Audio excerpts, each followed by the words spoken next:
加锁匙交予台南市消防局长，至今在地超过50档的知名建商，长期奉献社会。这回竟头摆捐赠一台小型水箱消防车，予东门分队提供消防人员进行各式灾害抢救。7月就本着取之社会、用之社会来做方面的一个回馈了哈，有钱出钱，有力出力哈。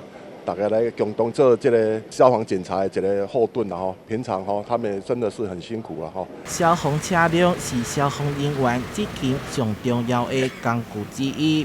这摆捐赠的消防车配置伫第7救灾救护大队东门分队，提升救灾能量。消防局长特别致敬感谢状来感谢。所以我非常感谢吴董事长的善心义举。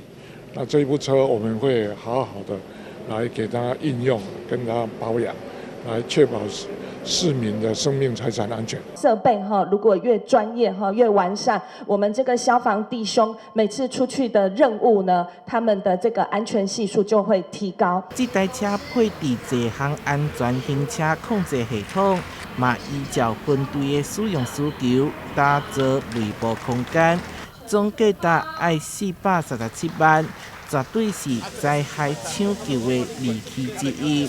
台南新闻社会采访报道。